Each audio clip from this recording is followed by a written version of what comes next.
Welcome to the Basics of Stacks lecture for Comp 2503. Now, what we're doing now is we finished off with linked lists, which was just the most rudimentary data structure of a list, but that was to get hands-on experience with working with linked structures. We're now going to step into just like one little step above in complexity and start talking about stacks, which we mentioned earlier on, so we'll get a quick review of them. But then I'll go a little bit more in depth into the actual creation of a stack if you want to build one yourself, so the internal side of the ADT, versus then the external view of the ADT when we use it for an application. Okay. So as a quick review, remember that stacks is a linear data structure, so similar to lists, but instead here you have to visualize that elements are stacked on the top of each other. So only the last element can be accessed from the very top of the list that you see here at the stack. And so when you want to add things, it's always added to the top, so that's pushing it on. And when you want to take stuff off, you always pop them off from right here. And this is why it's generally referred to as like in a FIFO structure, LIFO structure, last in, first out. A common analogy for a data structure in a stack is a pile, and this is how I like to visualize it, that things are piling up as you work on it. So plates, if we know an analogy of, say, plates in a canteen or cafeteria, plates are stacked on top of each other. A customer takes a plate from the top. If for some reason they want to access plates that are lower down, the second ones, they need to keep removing the ones from the top. Now the ADT, so remember this is the abstract data type. This is just something that allows us to define the structure of the actual data structure itself and the operations that are applied onto it, and gives us a way to talk about it language independent. Is that if you're generally looking at a basic stack, you will see these operations as part of it. So a push that takes some data and adds it to the top, a pop that removes whatever is on the top of the stack and returns it, top, which just accesses what's on the top, returns it back, but does not remove it from there, a size, which tells us the number of elements that are currently piled up, and is empty, which is useful for like, is there actually stuff in there, is the stack empty or not. Now, if we went to Java, we could implement this as an interface so that we could have a bunch of algorithms that just use the stack interface and have different implementations if we care. But here I just wanted to give a step closer to code from the more abstract ADT and saying, well, how does it look if we were to start writing this in Java? So you have a generic interface here, so we can have it of any data type, and you have your basic operations of the push, pop, top, size, and is empty. Now before going on, we've seen this before, but let's see now of actually implementing a stack. So this means if we had to create one ourselves. Most times you could use stuff that's built into libraries or try to find it yourself and make sure that's an efficient version. But it's also good sometimes to practice, okay, if I had to build this myself to make a data structure that acts like a stack and actually implements the ADT, how would that look? And so we're going to do it in two ways. First, starting with an array list here and then going on to doing an actual linked list implementation of a stack. So switch to Eclipse, and you can see here, if you find on the Google Drive or the course main page, you'll find 5.2, the stack ADT interface. You can download that now and then copy along with this. And so I'm going to be creating two stacks that then will implement the stack interface, and then how I specifically implement them will be different. So we'll start first by making a new class,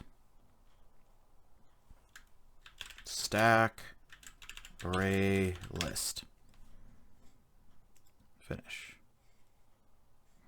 From here I want it to implement the actual stack ADT, and I also want this array list to be generic. We're not making a hard-coded to integer stack. I want to make it generic here as well. So I will start by adding in the brackets for making this generic class, having in the type parameter that's above here that I'm just calling type. And then here now I can go on to then saying implementing the stack interface.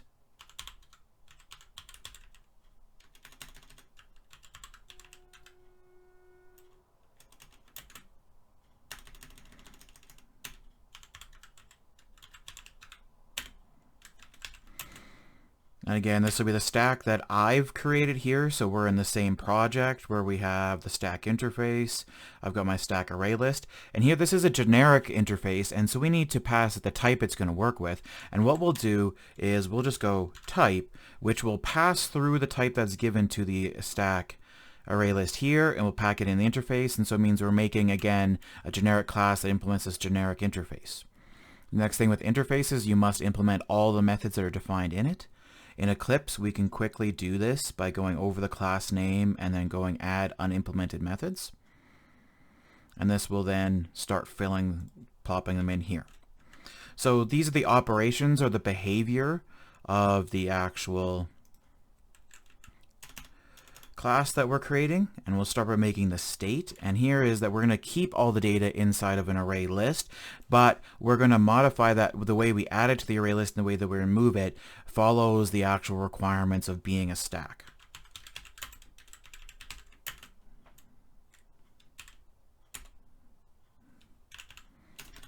We pass through the generic type.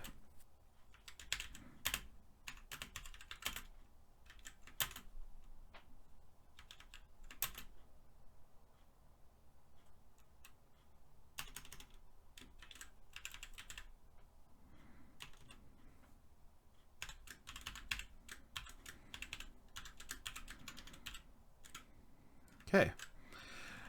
So first thing we have to do is we'll go down to the push, which is just going to add stuff on here. And the idea I'm going to work here is that I'm always going to treat the end of the array list to be the top of the stack. So that's what I keep track of. Okay, my top is now going to be the end of the array list. You could have done it that the very first element in the stack is the array list, but I want to make this a little bit more efficient, because if I have it the top being the stack, is every time I push stuff on, I have to then shift everything down. Like in that, if I'm calling an array list, it's going to shift all the data down. It's going to take longer. So if I work with the end and remove from the end, it should hopefully speed things up. So here I'll just go data.add and have the element. And so we know that the add method from the array list will just always add to the end of the list. So we'll just treat it now, okay, we're pushing, the end of the list will always be the top. So if we keep pushing, keeps adding to the end, adding to the end, adding to the end. If we come down here for pop,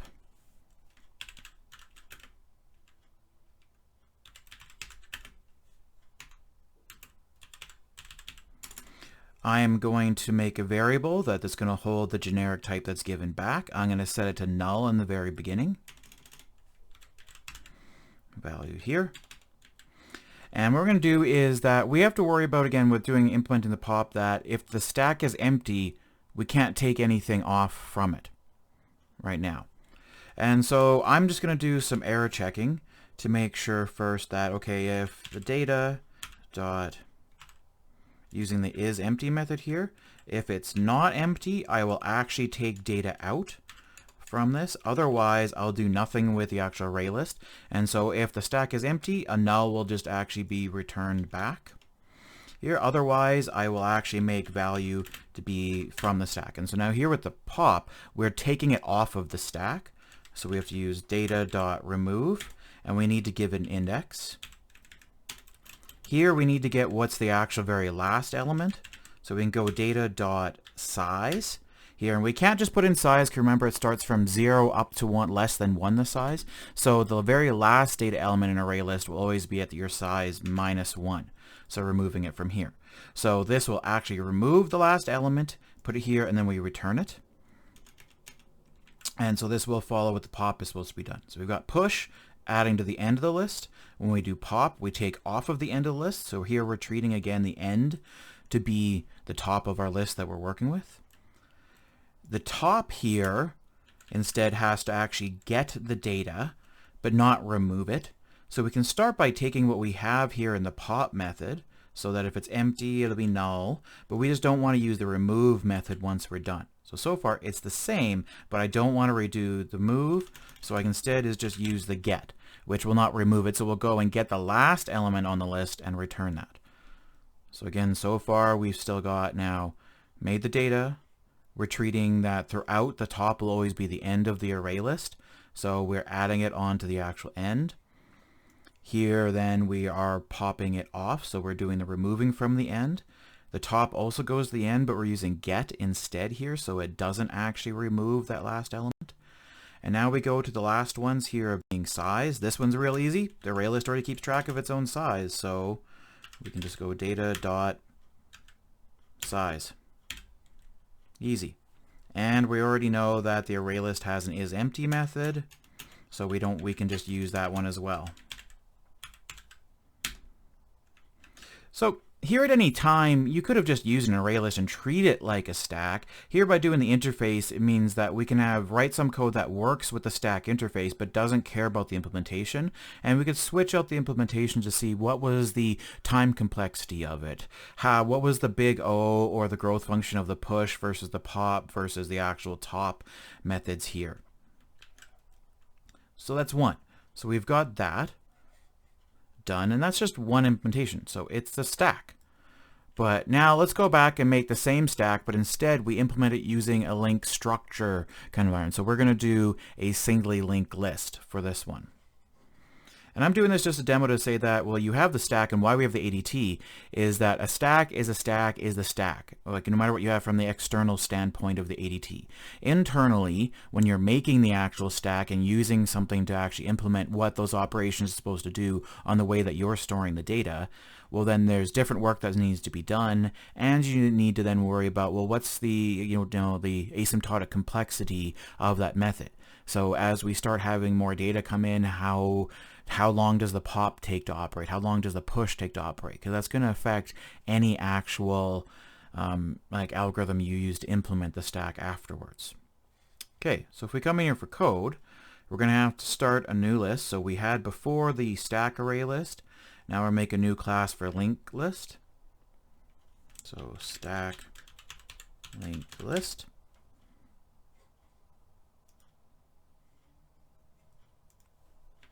This should also be generic, so we can use it for any data type. Right now,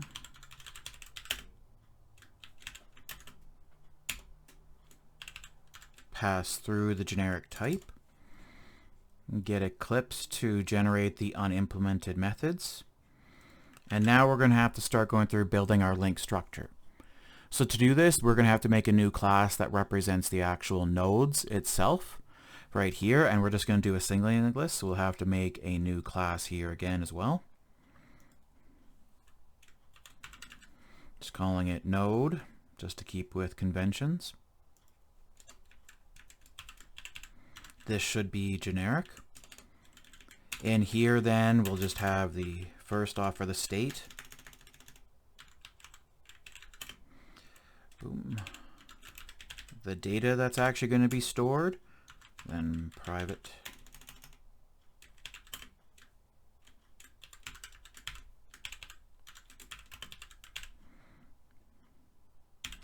is then just making an actual our next reference so we can link to the next node after us. We'll start generating the actual constructors and then the getters and setters that we require. So here I will just make one constructor if we want to add the data automatically from right here, which is generally what we'll be doing because we're always making a node, we'll be putting some data into it, so this is perfectly fine to do. We'll make sure then that our next reference equals null at the start so that it's not set to anything, we guarantee it's null. And then now we can just quickly generate the getters and setters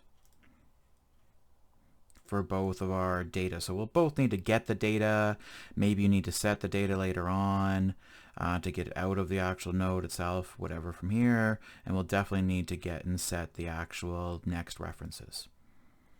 So again, node, generic type, the data we want to hold, our reference to the next node, a constructor to take the data in and set up the null references, and then gets and sets for both of the actual instance variables that we have. Now that we have our node class to start with, we can go back to our link stack. And the first thing you always remember when you're working with a linked list is you at least need to have a head or start reference itself.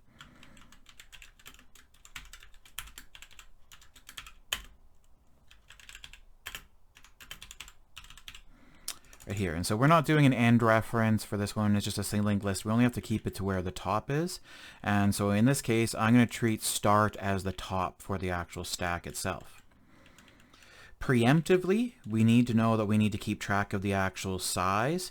And so I will also, just like we've done with the singly linked list before this, is just actually have a variable to keep track of that. I'll make a constructor for just good convention. Not needed because we've already set it here, but I'd still just like to. Boom.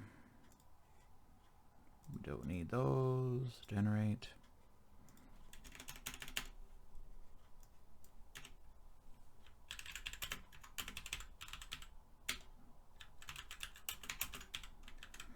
Okay.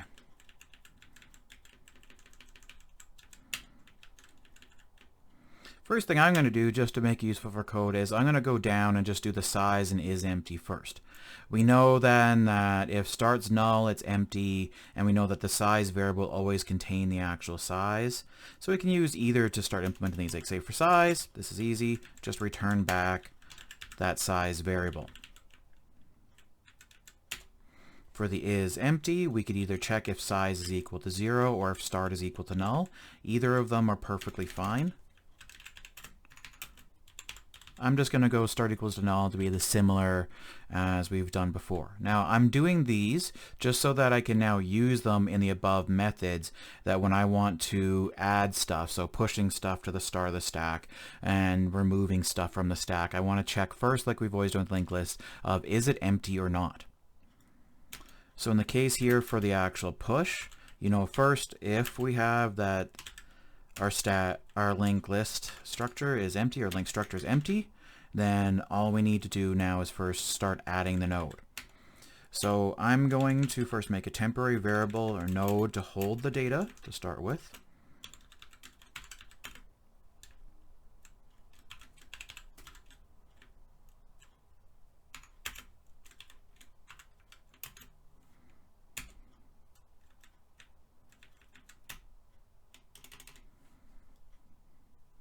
Boom, type there, pass in element.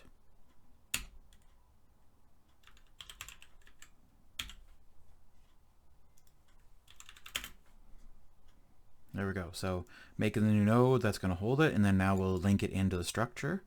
If it's empty, this is easy.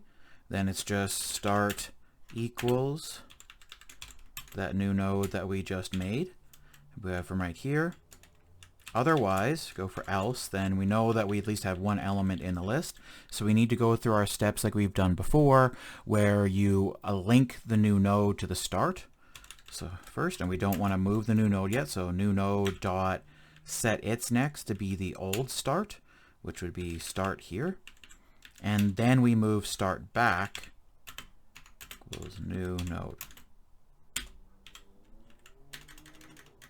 And the last thing we need to do to make sure is then increment the actual size, which we know that either we've added here it's an empty list, or we've added where there is already stuff from the actual start, so we're okay there. So that's your push. Next for the pop, we need to check everything. So I will once again have a variable to hold what we're returning. Set it to null in the beginning and return that value. And only if this list is not empty will we go in. So getting it to work the same as we did with the array list right here. Now we want to start doing a remove from the actual list.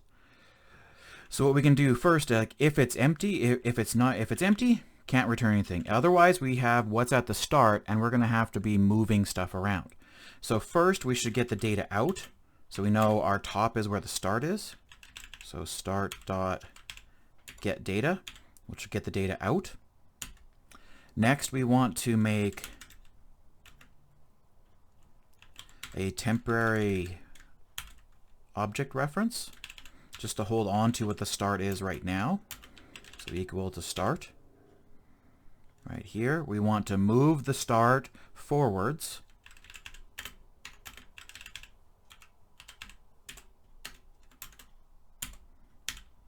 right here to move to the next one. So if the list is null, then start will be null, and the overall size and everything will be null. So we're fine here, but we moved it forwards. And now we want to unlink the old start from it. So dot set next null. So again, get the data out from the current start, set a temporary reference to hold on to what start's currently at, move start to the next one afterwards because we're doing the remove from right here, and then from the old start we had, unlink it from everything else. And I said data. This is supposed to be set next, not set data. So set next, unlink it. And we're perfectly fine here. And the last thing we need to do then is decrement the actual size itself. Okay, we're good. Now to go do the actual top. Once again, I'll copy the pop, but we'll just take out anything that is the actual remove stuff from right here that's updating it.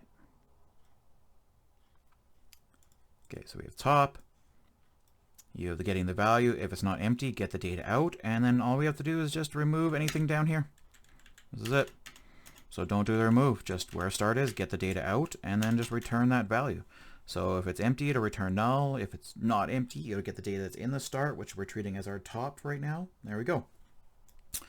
So let's just check over this once again to see if we've got everything right. So we made our node class. We set our start to null, which is going to be the top of our list. We have our size we're incrementing. We're making sure that the linked list is set up properly through the constructor. For the push, making a new node, putting in the data. Checking if it's empty, then start just equals that new node. Otherwise, if it's not empty, then the new node links to the new start, and the start moves back to be then the new node. And then we increment the size we're keeping track of. It's fine to me. Go into the pop, set the value to null. If the list is empty, it'll just return null. If it's not empty, gets the data out of the current start, which is where we're treating our top. Sets a temporary reference to hold in the start so that we don't lose that node before moving the start. Move the start to the next one, so simulating taking something off the top, so the actual pop. Unlink that actual node itself so that it'll be cleaned up by the garbage collector later on, and then decrement the size, and finally return the value. Okay. Pop, similar thing. If the stack is empty, returns null. Otherwise, if it's not empty, then it gets the value out of the start data and returns that, and comes back and returns it there. Otherwise, we have size and we have start. So these are two implementations, and from the external standpoint, like they both implement the stack like interface or ADT. So an array list stack and a linked list stack, from just basics using standpoint, they both work the same way. What comes different is then the actual time complexity of it. If we look first at the linked list and we look at, okay, well, what will the push take? Well, okay, if we go with how we've done this before, you have an operation, okay, that'll take a constant time 1 for this line. When we come to the if, we need to figure out the body here and the body here and which one will take more time. So this is one line, which takes 1. This here for set next and the start is 2, so this takes 2. So here, this is always just going to be, that's 1, this is 2, so this takes more time. So is this 2 plus the time for the is empty? That's a method call. The is empty is just one line right here. So this is also still just going to actually be 1. This is going to be 1, and so we just get this 2 plus this 1. So this here overall is to take 3, and then this is going to take 1, and this is 1. So overall, this method is basically a constant time of 5. And if we go for big O, that's just constant time 1, because it just follows anything that's just a constant with no increase can take the size. Here, so this push takes a constant time, so 5. This one here, not much different, it's just the if, so you're getting 1 plus 1, 2, 3, 4, 5.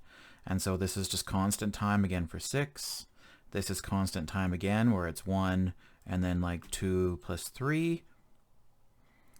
And then constant time, constant time. So overall for this implementation, each of these operations called push is basically big O of 1. So it's always constant throughout, and very minor additions they would add on top.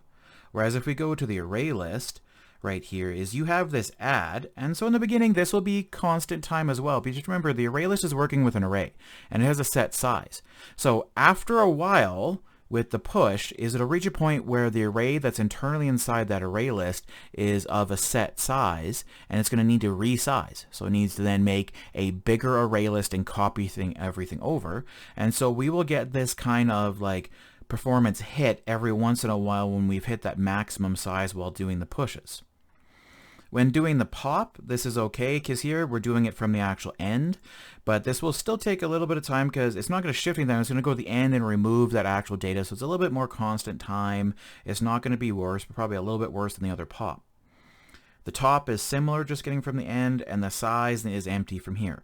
So for linked list and the array list is that the size and is empty operations are about the same. The top and pop are going to be roughly constant, not far off from each other, but the pops will be the biggest difference is that every once in a while the actual stack array list will actually take a performance hit and be worse. So if I had to decide between which two of these I was going to actually like deal with implementing I would use the stack linked list. Now, even if we go to actually use these, so if I make an example of just making a new class with a main,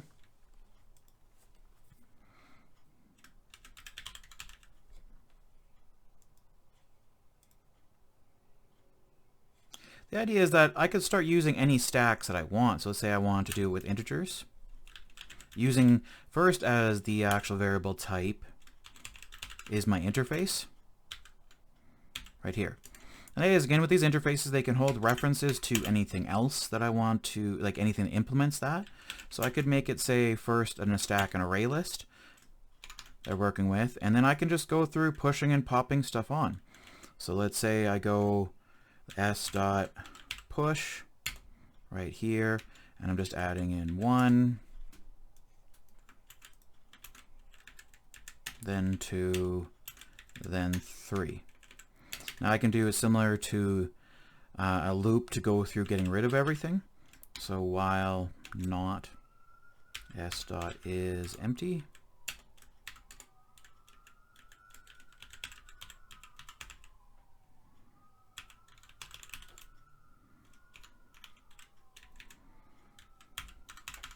I'll just pop off all the data, and this is a good time for me to test to see if my actual array list implementation works properly. So I'm just going to pop it off and have everything printed out. And so what we should see in the end is we should see it being printing out 3, 2, 1 because we've pushed them on here, and when we pop them off, they'll come off in the actual reverse order. So let's go and run this.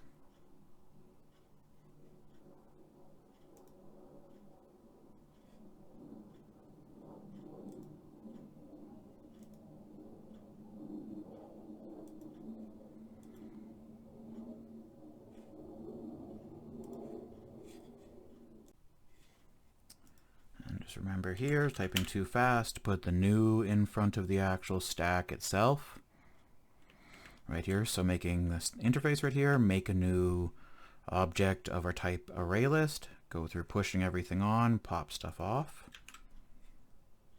Everything's fine here. Now go to actually play and run it. And there we go, 3, 2, 1.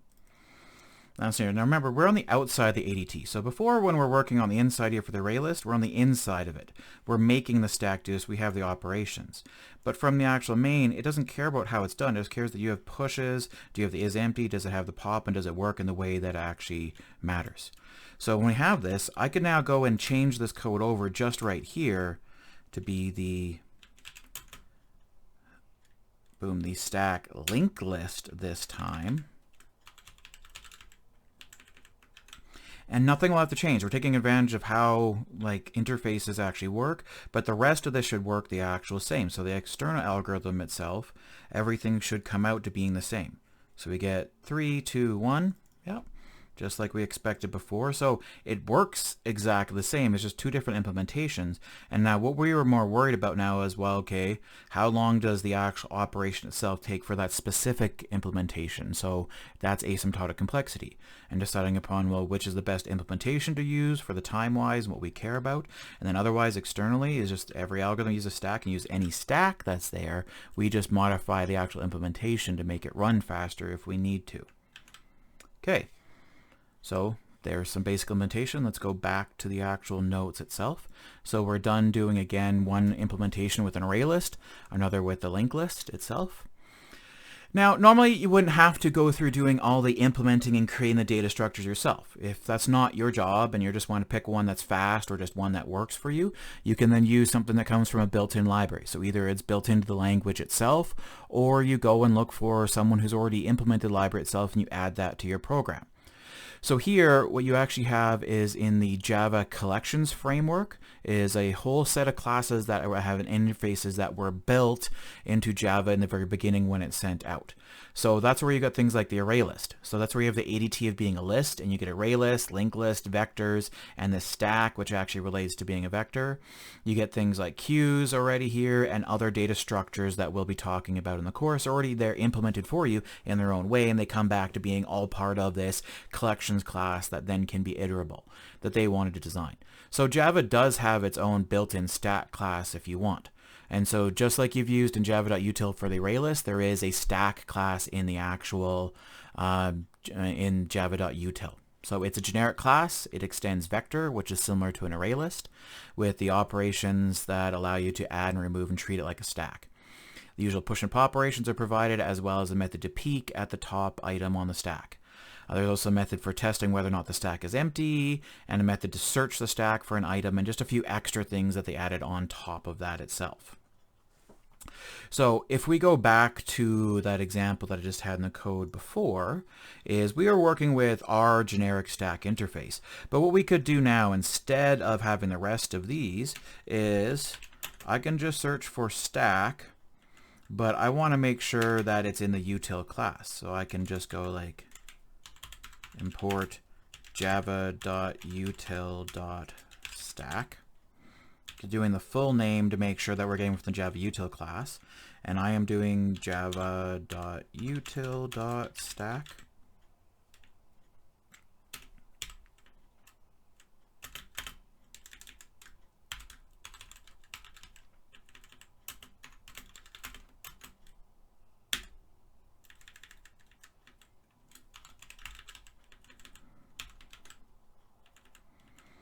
Now the reason why I am doing this here, I'm doing the full name, is just because we already have a class in here called stack, and so the compiler will get confused which one to use, so I'm using the full qualified name to actually make that stack. But it's got all these same operations named in the same way, following that same ADT that we've had before. And there you go. You've got it implemented. So if you want to start using your own stack, there's one that's built into that actual class itself. So I've got another example here as well. So if you go look at the example code, the 5.3,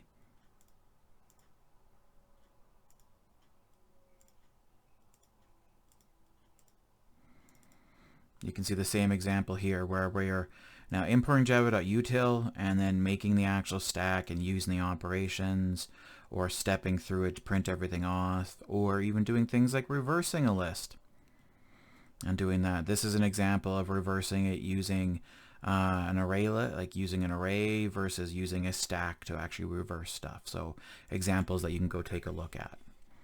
But let's pop back to the notes for a little bit. So here, so the Java framework collections, the stack in there is similar to you making an array list, is you can make it hold integers, so stack, passing integers, creating it, or you can make it use strings or make it hold any data you want. So just like you used an array list before, but now in this case it's a stack structure, so you have to understand the push and pop and the different way to visualize what's happening with the data. So for the example we've seen here, you can see the stack making a stack, and it is pushing on 0, then 5, then 6. If we step through with our visualization of it, you can first see that we have the stack here. We have then our marker saying what's the actual top. Push on one element, we've got 0, and that's the new top. We go to push 5, so that should appear above the 0, and the top should move up like this. And then we push 6, so we're always adding to the top, and that's why I like to draw them out this vertical stack way to keep track of, or at least a marker saying what is the actual top. Now this next one is a little bit more, that this is just a way to loop through if you wanted to dump everything out from a stack, but be aware that this will remove everything from there. We just push stuff on. So we go through the same way again of push on. So after these 3 lines, this is what the stack will look like from right here. We come down here, is the stack empty? No, like this will set to false, so we'll go in. It'll pop off the first value. So that'll be the first line here, is that when we go to pop, it's going to take what's at the top here is 6, and that'll be outputted to the console. We then go back up. Nope, it's not empty. Pop off the next, we get 5. Go up to the top, pop off, we've got to having 0. And the key thing that I'll mention again is here, you notice that we went 0, 5, 6. They came off from the reverse order of 5, 6, 5, 0, which is a nice useful thing about stacks, is the last in, first out, is that it preserves the order of what were the steps that were going on. And we know that everything that's gone on here before, so before the 6 means the 5 was added before the 6 and the 0 was added before the 5. And so we have a history of the order that stuff was added. And this is one indication of where its uses are very good. So here, so the values come off the stack in the reverse order they were put on. We put them on in 0, 5, 6. They'll come off in 6, 5, 0. This is a useful property that can take advantage of when solving problems. So everything placed in the stack will come off in the reverse order that was placed onto the stack originally. So we could use this to reverse an entire string, where you can just push on all the actual characters onto it and then have it printed back. And like, let's go do that right now. Like, as I'm thinking of it, let's just jump to the actual code itself, and let's just go make one that will actually do that for us. So we'll make a stack that will hold characters right here. And we'll just say that we'll make a string. We'll just make this hard-coded for right now, but string test equals string we have here. And so whatever is in that string, we just want to print it out in the reverse order.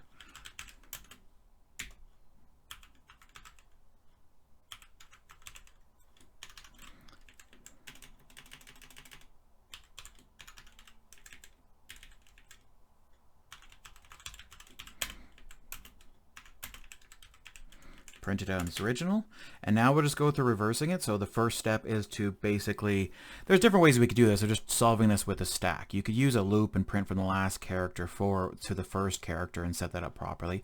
But here we're just saying if you were tasked with you must use a stack to do this, then what we can do is, okay, well, for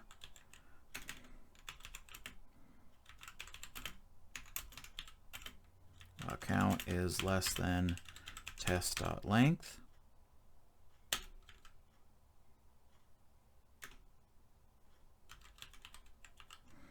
So how many characters we've got? Count plus plus. So just go through each character one at a time, and we'll just push it onto the stack. So s1.push your test.char at count. So we're taking each character one by one. So it'll be the J, then the O, then the R, then the D, then the A, then the end. And so at the end, the stack will contain the N. And then we just want to go through then printing them all out. So taking them off, so we can use the while not. So while it's not empty, take everything off. So we know that everything should be sitting in reversed order on the stack itself.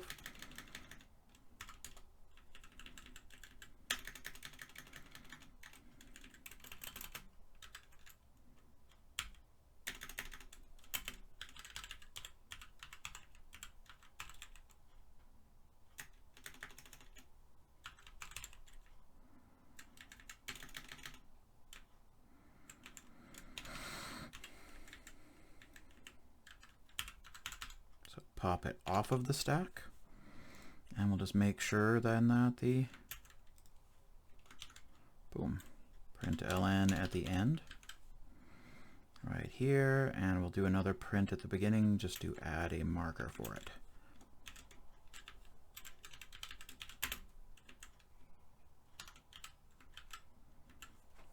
So again, print out the original string, take all the strings from the first to the last one, push them onto a stack, and then go through just popping them all off, and they'll come off in the reverse order using the properties of how a stack works. And there you go. Jordan reversed is Nordroj. How interesting. Okay, back to here. So simple application for it. So stacks. Compared to a list, the elements in a stack are ordered based upon when they were added. So we know the top is the most recent, then the one before that is the element that was added before 6, and then before that. So you have an ordering not just in the list here, but in the time they came in. And you know the top is the most recent, and then whatever before was the previous step and the previous step. And so you want to keep that in mind and think, well, if I'm trying to solve a problem, maybe if we hit something where that would be nice for a data structure. Remember, not every data structure is useful everywhere. Like lists are a general purpose and used in a lot of places, but stacks have specific uses. So they're not good for every single problem, but you would first look at the problem and realize, okay, would it be useful to be able to keep track of the previous orders of stuff we're doing and be able to reverse whatever has happened? That's why if we look at some examples, we could use it for reversing all elements in a list. If we need to, an undo feature in a program. So you think of some way that you'd represent the current state of the actual program itself and the operations that were done, and you just keep pushing them onto the stack as you do the operation. And when they hit undo, you pop it off and reverse the action that was done. It could be a history of pages on a web browser, is that every time you go to a new page, it pushes that page onto the top of it. And when you go back, it pops it off and goes to what was previously there. You could have delimiter matching. So if you had to write something that looked at like basically being a compiler that had to look at, okay, well, do I have a beginning and ending brackets? You could do things of like pushing it on as each time you get brackets and popping them off when you haven't seen it. Pathfinding in a maze and hardware ones we're going to go through in more detail coming up next. So an example. How could we accomplish the following task? So finding a path in a maze. So given a maze of any structure where you have walls and open locations to move into, and given the start and end location, can we find a path? Now be aware here, if what I'm doing is I'm not trying to find the shortest or best path, just find if there is a path at all. Because there could be the case that there's no path from the start to the end, so we need to deal with that. And then if there is a path at all, more complex algorithms would then go into how could we deal with finding the shortest path from the start to the end. We're just dealing with any path. Can we find a path? No matter how weird it may be, just find a path from the beginning to the actual end. So what's a brute force way? Like we have a maze here and think like if this was the start, this is the end. You know, like I can visually overall see this and analyze and look for the end and then follow a path. We can see it for ourselves. We have to remember for a computer, it's only going to be able to see one point at a time as it works through the actual algorithm. So what we could do is like check the path until it's blocked. And if it's blocked, step back until new location is opened. So let's say we go like, oh, go here. Oh, I'm going to turn and go up this way instead of going down here. And so boom, boom, boom, boom, boom. Oh, we've hit a wall. So, you know, step back, step back, step back, step back, step back. Oh, look, I've already been here. I've already been here, but I haven't been here. So let's move forwards. Okay, keep moving through here. Oh, boom, been here. Go back. Oh, already been there.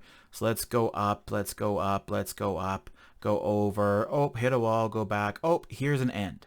And so you can see like we have a path then that would go through it doing that. But like if we're doing that, we need to keep track of like, I know I can see this, but as we're stepping forwards, we need to keep track, well, where have we gone so far? Well, this is, hey, we moved here, this is our path, then we moved here, we moved here, we moved here, we moved here. Once we're here, we have to know how do we get back from here? And so if we were just kind of like taking, okay, where we were, okay, here's a stack, push our location on every time we move, keep pushing, keep pushing, keep pushing, keep pushing, keep pushing. When we find where there's no open locations to move to anymore, we can just pop off where we currently are and go back a previous step and then check again and check again and check again and check again. And we want to be very careful with this too, is we also just need to keep track of that. Once we've visited a location, we also need to keep track of have we visited that location already. So if we go through here and every time we're adding something onto a stack, we also add it to the list where we visited. So we go all the way up here, and on the stack where we hit where there's no more locations, we pop it off from our stack to go back a location, but we leave it in our visited list so we don't go back to something we've already visited and doing that. So we could use a stack to keep track of our previous path that we're taking. We just need to find a path and not deal with finding the shortest. So here's a general algorithm, and then there's actual implementation with the code. You'll see that for 5.4. So first steps of this kind of algorithm. So create an empty stack to keep track of your current path. Also create an empty list to use to keep track of locations that we've already visited. So we'll call first the empty stack we're keeping our path in, we'll call S, and we'll call our visited list called V. So those are locations we've been to. To start off the algorithm, push the starting location of the maze onto the stack, and add the starting location to the already visited list, and then set our current location where we are equal to the start location. After this is a loop where we keep going through, is that while the stack is not empty, so we haven't backed up all the way to start, while there's still things in here, or current doesn't equal end. So the idea here is either like stop when we hit the end, or stop when we've backed up so much to the beginning that we've found we're back to the start at all. So here we have first step here is just set current equal to what's on the top of the stack. I know we stated here is a start, this is the beginning location, but here just take off our current to be whatever the top of the stack, because we started out that the top of the stack is our start location. So after this, always just keep track that, okay, the top of the stack will be currently where we are in the maze. So take that off, but don't remove it, so just peek it from the path. If the current location does not equal the end, then go into here. Because if it is the end, then, okay, go back, we'll exit from this loop and we're done finding a path. Otherwise, if we're not the end, we need to keep going forwards. So based upon your current location, get all the open locations that are around your current one that haven't already been visited, so make sure we haven't gone there, so all the open locations. If there are no open locations right now, so we've done that, then we want to pop whatever's in the stack off, and then just exit from here and go up to the top of the stack, top of the loop. Right here. So going through again, look at where we currently are.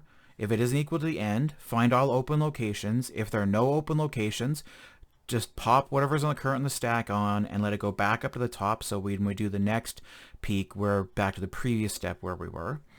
If there are open locations, then pick one of these open locations at random and push it onto the stack and add it to your visited list. And just keep repeating this process. So always checking where I am. If it's equal to end, stop. If it's not, find open locations and pick one of them randomly, add it to my visited. Otherwise, if there are no open locations that haven't already been visited, then pop and take a step back. And the idea is we could get to the point that we've visited everything in the maze we possibly could, and we keep popping back all the way to the beginning and it's empty. That means we've gone back to the start of the maze and then there is no path. So once we exit from the loop, we check. If after loop S is empty, it means we put the start on and we've gone every possible location that we could, and then you come back and you're like, nope, got back to the start and there's no other locations we haven't visited, so we pop it off and the stack is going to be empty, meaning that there is no actual path to the end. Otherwise, if the actual stack isn't empty, then we know, well, it will contain the path itself. So let's go through a rough trace of this with one example maze. So let's assume that we have this maze here. This is our columns. These are our rows right here. So these are just markers. So this is column 0, row 1 as our location. So we'll keep track of our locations based upon a row column location. So a location is equal to its row value, comma, its column value. So kind of a grid coordinates. Anything here that is black is a wall we can't move into. The edges here we can't move past the world, so we can't move out of here and not this way. And anything that's these green open areas is where the creature can move. And so here we have a little monster to indicate the start, and it's trying to move to the exit. Now I know you can see instantly we should probably just move here, and there is a path, but you got to remember the algorithm can't see that. We're just starting through it. So first thing, we've got our stack made. So this will be our stack here. This is the bottom, and top will go up this way. Current will be its current location, and visit will contain all the locations we've already visited. So step 1 is push the start location on the stack and add it to our visited list, and set current equal to start. So our start here is row 1 and then column 0. So we push it onto the stack, we set our current to that location, and we added it to our visited list. Next we go here is the stack empty. Stack is not empty and current does not equal this exit location because the exit is 3 and 1. So we haven't met those, so we have to go in. Current equals peak. This is what's on the stack, so you'll see it won't change. It's still, okay, this is the peak, what's on the top. So we go into here. We check, is the current location not equal to the end? Well, that's true right here. And so we want to get all locations around the current one that we have not already visited. So we're here, this is visited, and these blue ones mark the open locations where we haven't visited. So we can see, okay, well, we've only got 1, 0, so 1, 1's not in there, 2, 1's not in here, and we can only move in this direction. We can't jump down to here or jump to these locations. So these are the 2 open locations right now that we could possibly move to. Now we can see for the next step is if there are no open locations pop, but there are, we've got 2 from right here.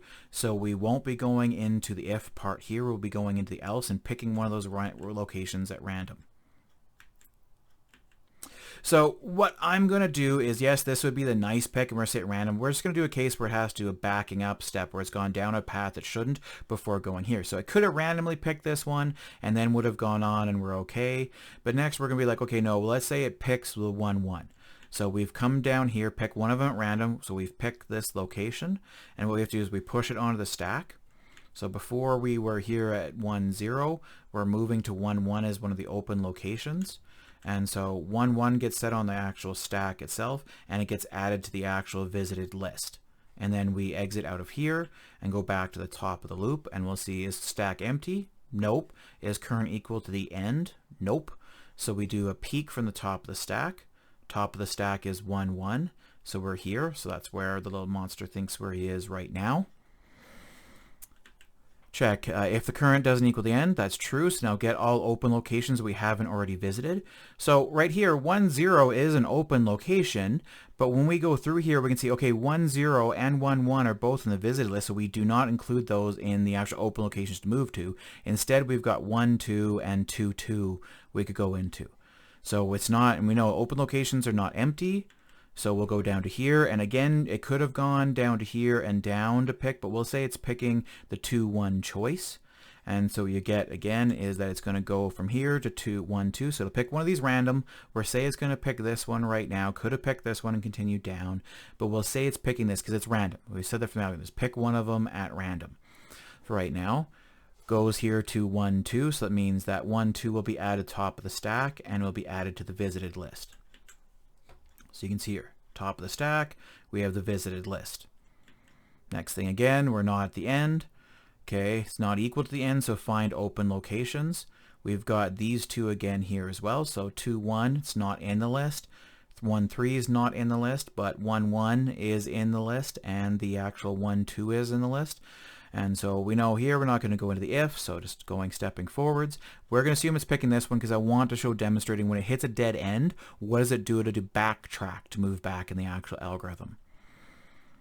So we hit here, it's going to move. So far the monster's moved straight forwards is what it's picked, and you can see here, here's the path of 0, 1, 1, 1, 1, 2, 1, 3. So you can see that's the keeping track of the locations where it was. We go to the top, we're not in the end, get all open locations, but there aren't any. There's none this way because we can't move off. There's walls around us, and this is one that we've already visited right here. So there's no open locations we haven't visited. So now we're going to come back here. Well, we need to backtrack. We need to go where we were previously and then try again to see if there's any open locations. So what we know is it's going to go back to here. Our path, we are at 1, 3. We want to go back to 1, 2, but we know we can just take it off the stack. And the stack can always be keeping track of whatever the path is as we step through this. So that's where we get, if there's no open location, just pop it off the stack. So we've removed from here, which will effectively is that when we come here, is that when we're popping it, is the current path now is up to here, as this is where the monster will be. But we don't remove it from the visited list because we don't want to go back there later on. We already know that's a dead end, so it's not an open location. We want to keep going back to where there's new locations we haven't seen. So when we come back up to here, so we'll get through, okay, we'll do a peek. The current will be 1, 2, that's what's on the stack. That's this location here. You can see the path with the arrow that we're keeping. We get the 2, 1 is location, but 1, 3 is not included because you can see down here that 1, 0, 1, 1, 1, 2, and 1, 3 is all in our visited list, and we don't want to go back to places we've already visited unless we're backtracking from the stack. And so when looking for open locations, this is not open, this 1, 1 is. And so you can see we're took back, and this was a previous choice, so now it's going to take that one. It's the only one choice we have, so 2, 1's added to the actual stack. From right here, added to the actual visited list. We go back up, and we'll see, okay, we do the peek, we know we're here. We know it doesn't equal the end, get all open locations. These aren't open because they've been visited in this current one. This last one down here is the only one that's open from right here. So we add it to the actual list. And then we go back up to here and we realize, okay, we're on the end, so this kicks in. So there was a path. You can see what would happen if you were to step all the way back to the start and you wouldn't get it. But here is where we hit the end. We've exited out. We look at our stack. It's not empty, so we have a path. And what we know is the top of the stack is from the end to the very beginning. And so if we want to, we need to reverse, so pop everything off to reverse to get the path. We know we can backtrack. This is the end, the previous step we took back, and then all the way back to the beginning of the maze. So this is the bottom of the path to the top of the path. And you can see, so it's not the most effective and shortest. Shortest would have been from down here to here to here and would only have been 3 steps. This one, or we could have gone here and then down. But this one, because it went here, found this path, moved down to here, went down. This is the path that was found. So the algorithm found a path through this maze, just may not have been the shortest one.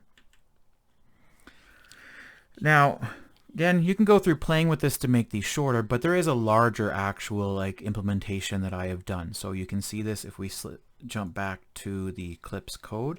You can download it as it's 5.4 Java Stack Maze example from right here. And so here's a full Java implementation.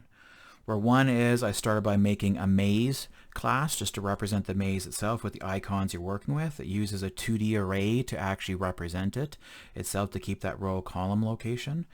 It adds in taking in a size so that it will set up basic here. It'll have a hard-coded start and end that are always at 1, 1, and then basically top left corner, bottom right corner, just for these examples. You could have had it that also takes in the start end location if you wanted to, if you want to redesign this. And then otherwise it makes a blank maze and it just adds the start and end locations. Gives you access to know the size, gives you where you can add a path markers. This is just for printing. You can get the start and end location, checking if a location is actually open from right here, so that if it's not blank and if it's a blank or the start and end markers, we're okay. Is it actually in bounds, so that if they're giving you a location of row column, is it not less than the size of the array or greater than the size? And then just setting up a blank array where it makes the whole world and sets everything up and sets walls around all the actual edges, and then something for printing. You have the location class, which will just be used with one object to hold a row column location. It also helps us with getting, okay, from my current location, giving me what's the location from above, below, left, right, and above to left, right. So basically these are all the directions that are around the current location, and just an easy way to quickly call this that's readable to get what are all the locations that are around me that I then can get the spots and work from there.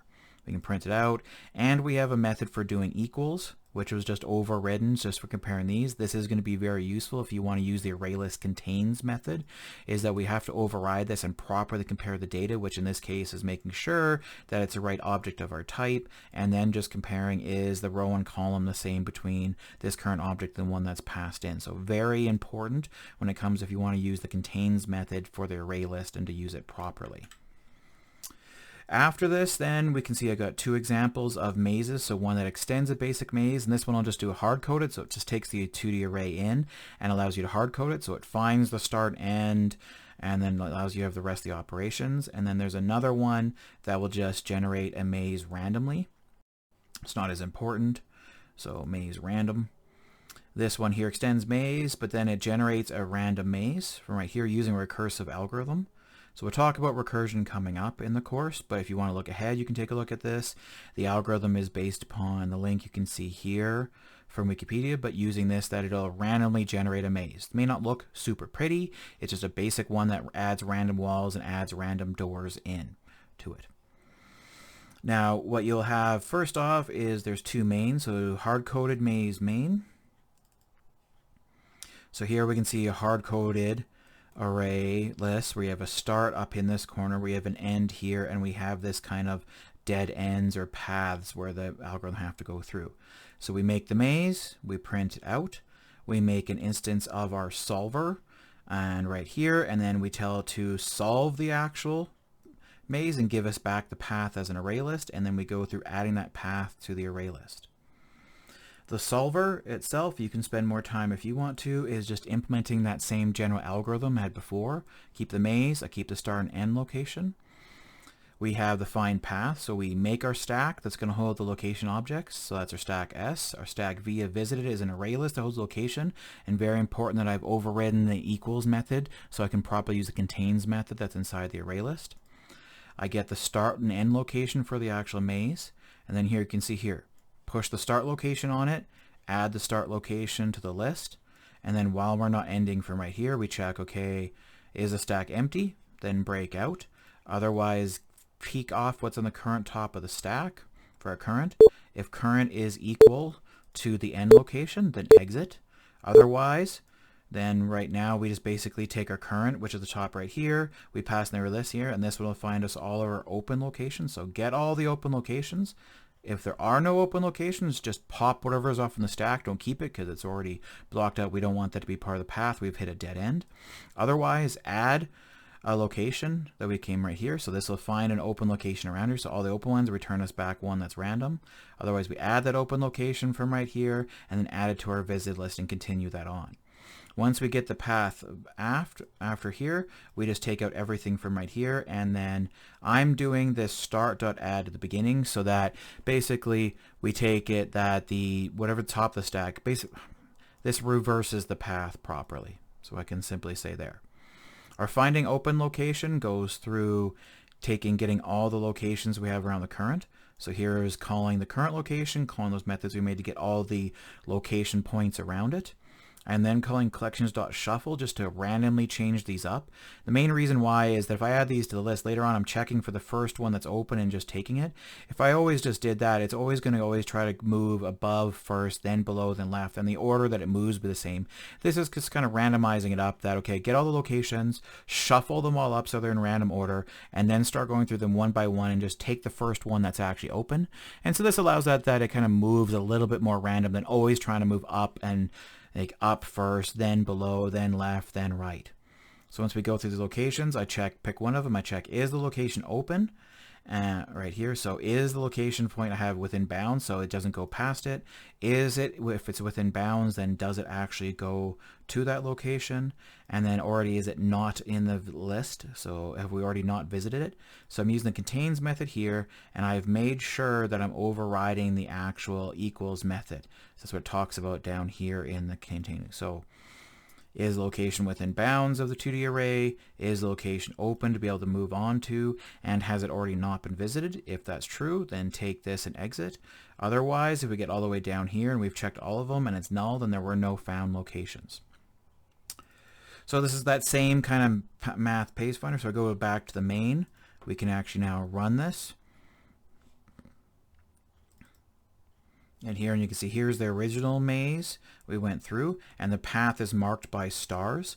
And so you can see this one of the way the path it found is starting one step over here, then down, then diagonal, then over, down through here, down, and found the entire path to the actual end.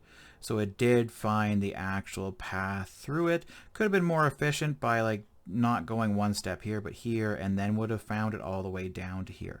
Could have also gone diagonal right here and removed 2 steps, so it's not the shortest path, but it still found a path. So if you want, you can come back, and if you want to play around with this, you can change the maze up and see what happens. Now, one issue with this Pathfinder is this works kind of fine for finding a path where it's very narrow areas for the maze it can move through, but if there's a lot of large open areas, there's going to be so many different choices it can do. The paths will start looking really screwed up, and this is where a shortest path would be better, but we were just dealt with find a path. So if we go to the random maze generator, every time you go to run this main, it'll be a different maze. So it's just this time it's now just making a maze of, if we go to the implementation for the open declaration here, is the number of rows, number of columns. So this will make a maze of 20 rows and 40 columns. Right here, print it out, do our solver, print out the actual path here now. So if we go and run this once, we'll get one maze, and we're not always guaranteed to find that it actually found anything coming back. That's why you can find here is that we check if the path is empty, so there's nothing in here, there's no path that was found. Otherwise, it'll go through adding the location to the maze just so we can print and see it out there. So let's run this again on another case. So here you go. So this is a big one. So now you can notice here's the start, here's the end, and here's the randomly generated maze. There's a lot of open areas here, so this is where the paths will start looking screwed up. So we have another one that's been printed afterwards. So it did find a path, but you can see it is hella weird long.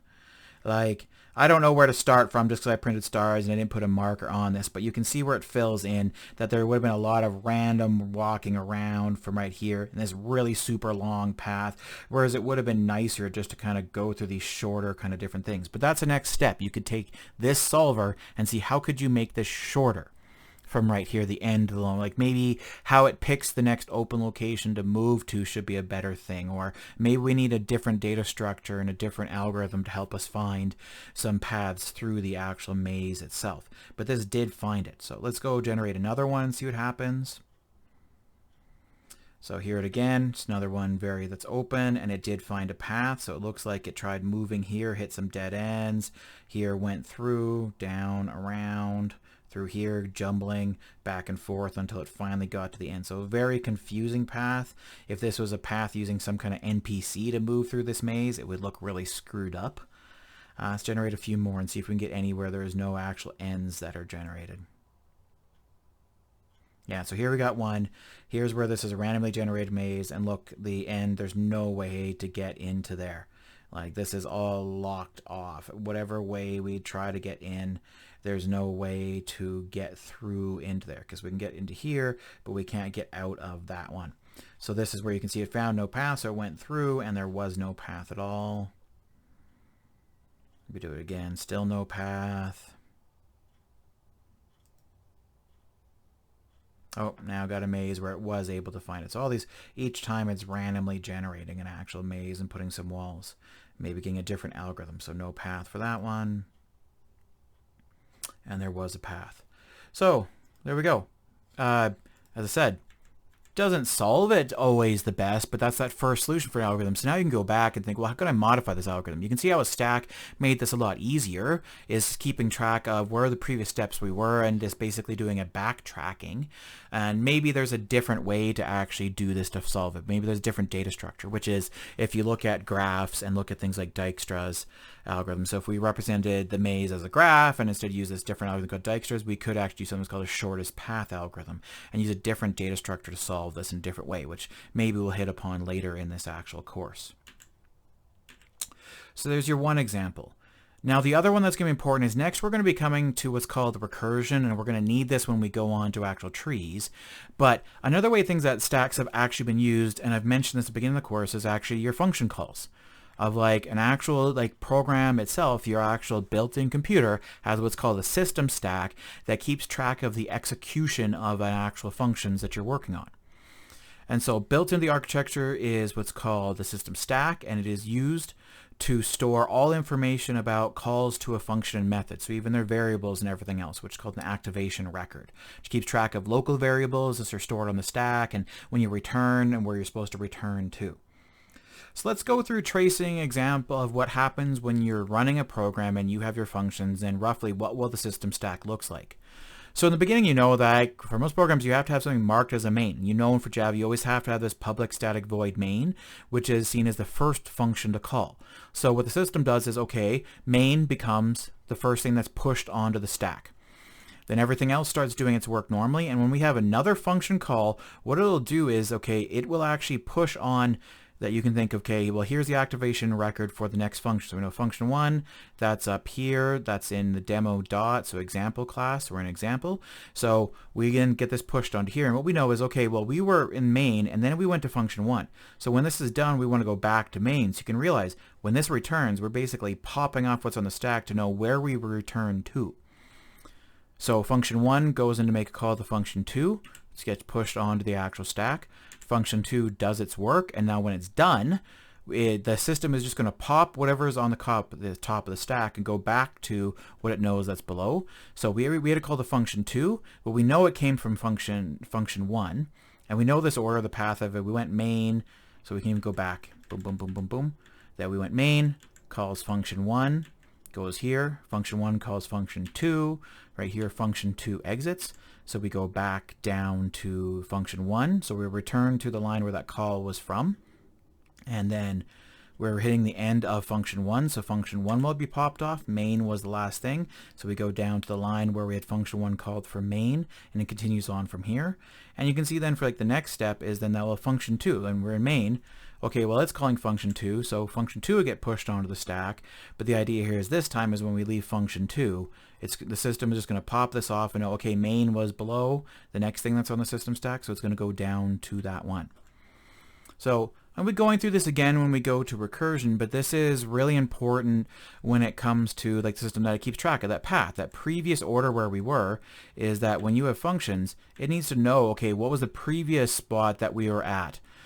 So when we need to return, where do we return to? So it keeps a stack, which is path. The top will always be what's currently executed, and everything that's below it is the stuff that's to continue executing once it returns back to the function call. So again, like this, function 2, we return back to where function 2 was called from inside of function 1 and continue from there.